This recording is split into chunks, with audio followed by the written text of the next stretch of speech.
All right, all right. Coming back with this real talk video. Hope everybody's still doing well and God bless everybody. I want to talk to the young men for a moment. And I know some going to listen and some won't listen. But I'm going to speak from the heart. I'm not going to open up the Bible because what I'm about to say is so real. And I just hope I can get a couple of y'all attention just to make you think about life. And how 1 minute you can be on the corner selling dope, chilling with your so-called homeboys, and then the next minute you talking to your baby mama behind a glass window.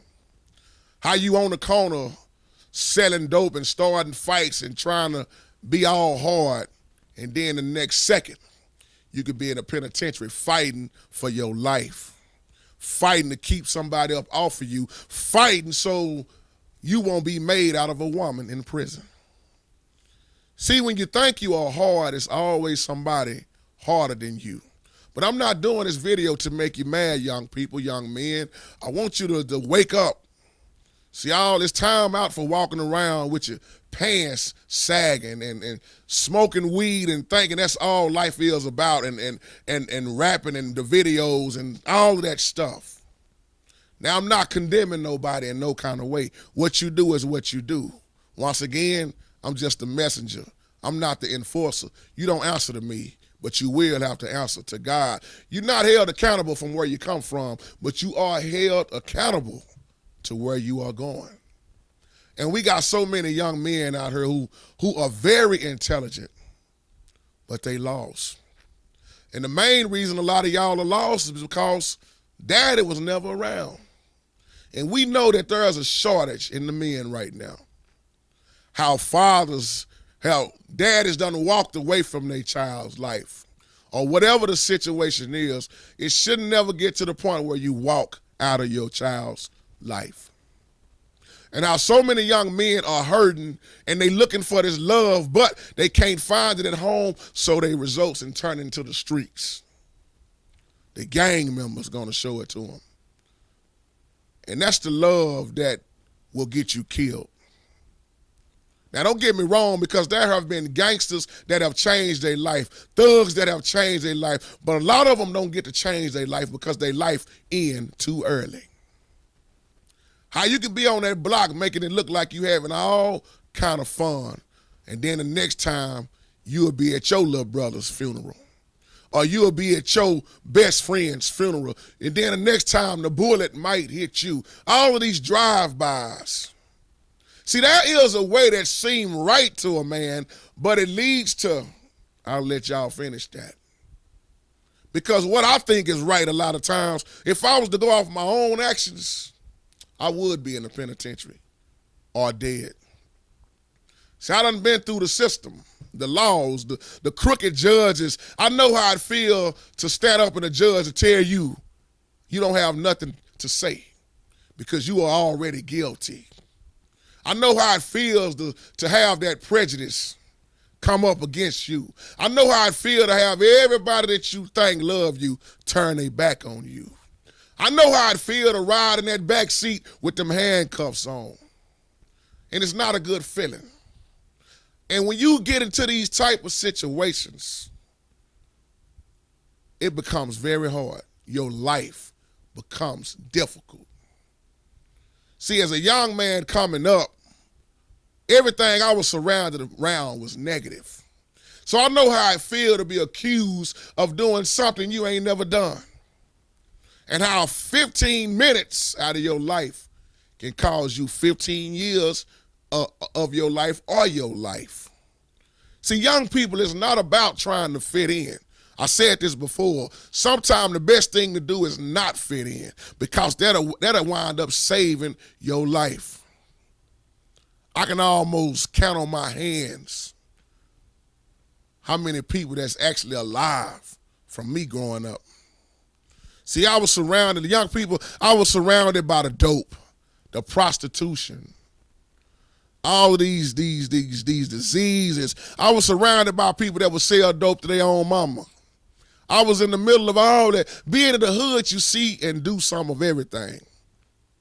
How you can be 1 minute chilling inside of the church and 5 minutes later you get a phone call to say, come down here, your homeboy done got his brains blowed out. Have you ever seen brains blowed out on the ground?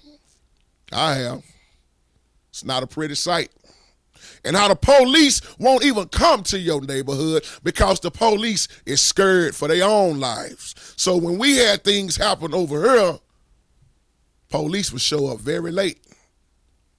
Because over here, it wouldn't take nothing for somebody to pop a police officer and take their life. The reason I'm saying all this, because you notice what I'm talking about, there is nothing positive out of that. There is nothing good about the street life. How long can you sell dope before you get busted? And then a lot of y'all don't want to even think about your children. If you're going to keep living a bad life, stop making babies everywhere. Because we don't need no more children growing up without both of their parents. It is hard enough with both parents to try to raise children, but better alone than you got single women or single fathers trying to raise a child on their own. God did not design it that way. It was meant for two. Because you need the male side and the female side. Because what God gave to the male, he did not give to the woman. That's why it's extra hard for a woman to raise a little son to become a man. That's why it's extra hard for a daddy to raise a daughter to be a grown woman. It's unbalanced, but it's being done the hard way. Young men, this is tough love. You got to pull your pants up. You got to start thinking about your life, your future, for you won't have no future at all. If you're looking at this video, just count on your fingers right now how many of your homies are already dead. And what did they die behind? And it tears my heart up with all these bullets flying and people forget that these bullets got to go somewhere and all these innocent children are being shot in the head. They ain't even did nothing wrong to nobody. So do you even think about all of this? Why you dying over a block that you don't even own? It used to piss me off in my neighborhood because people from the neighborhood will fight the same people from the neighborhood or fight a neighborhood that's right across the bridge that ain't even 15 minutes away. And you're dying over a block that you don't even own. You got to value your life. I know don't nobody want to hear stuff like this, but somebody got to reach out. We are losing our youngsters. And it's hard for the older people to reach out because a lot of the old people don't even want to do right. Man, you 40 years old and you still on the block. You 40 and up and you still trying to sell dope and be on the block. Man, something wrong with you. You ain't made it by now. You ain't going to make it. You should have done woke up and had a reality, a self-checkup on life. That maybe this just ain't for me. And half of the people ain't gonna come up because they smoke their own product. So I'm talking about what I know. I ain't talking about what I heard. Have you ever seen anybody get on crack in front of you? Have you ever seen them shoot that needle up in front of you? See, these are the type of people that JT deal with on a daily basis. And I gotta spread that word to them because the church done closed the door on their face. I got a partner right now. I won't reveal his name, but he knows who he is. And I be reaching out to him. I be saying, you ain't got to shoot that needle in your arm, bro. Because one day he going to shoot that needle in his arm, and that's going to be his last shot. These cats over here by me is leaving very quick. Counselors are already getting half of them, and then the drugs is getting the rest of them. When you come out of the hood, you can still make it. Most people that come out that's born and raised in the ghetto, the projects, the hood, they don't make 20 years old half of the time because everything they surrounded by is negative. And you don't stop going around here thinking just because you got a gun in your hand that you hard. Because let me tell you something else. Somebody else can pull that trigger way quicker than you can. I mean, my heart goes out because we are losing so many of our youngsters on the streets. It ain't safe in the school. It ain't safe in your own home. Hell, it ain't even safe inside of most churches right now because they fussing and fighting with each other. Who else is going to reach out? So many people, oh, we can't go outside of the church building. Those are where all the lost people are at. And let me give you another news flash. It's a whole lot of lost ones on the inside of the church that's been lost for 15, 20 years or longer than that. This is real talk. I'm trying to stop one of y'all, two of y'all, however many of y'all listening, from going behind those bars. Because let me tell you something, once you lose your freedom, that's it. I'm writing every last one of my cousins right now. I hope I can send this to them in some kind of way. I got one cousin been gone since 1996. 1996. And here it is, 2012. You do the math. And I'm telling him how things are not the same out here. And my other cousin, Lord knows, I'm praying that he come home. Never committed not one crime in his life. First time he get in trouble, they try to throw 17 years at him. 17 and a half. He already done did like 6 of them. And he's telling me in these letters, it's rough.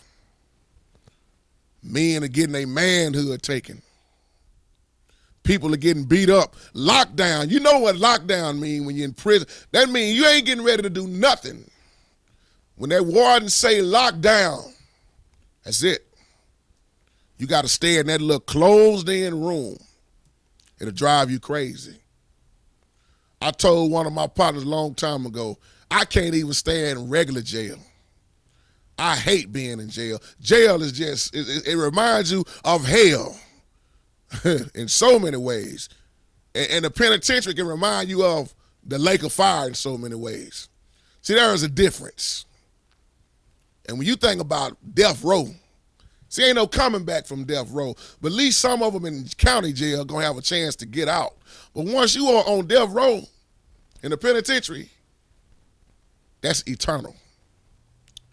And you better hope and pray that you got your life right. I ain't trying to scare y'all young people. This is a wake-up call out of love.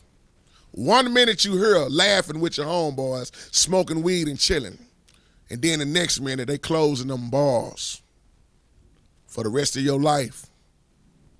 And once them bars close in, you on their time. You eat when they tell you to eat.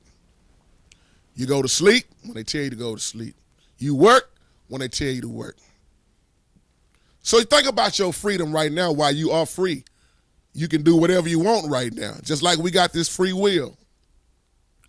Now picture that being gone. Picture all of that being gone. You can't go see your baby mama when you want to. And then you're going to have to wonder, will she still come see you? And then remember this. What kind of life will your child have without you not being there? God bless you. God keep you. This is Real Talk. JT, I'm out. I ain't nobody. I'm just a simple old servant with a word for this morning. Different kind of word, but it is a word. I hope y'all listen, pay attention, and take the advice. Peace.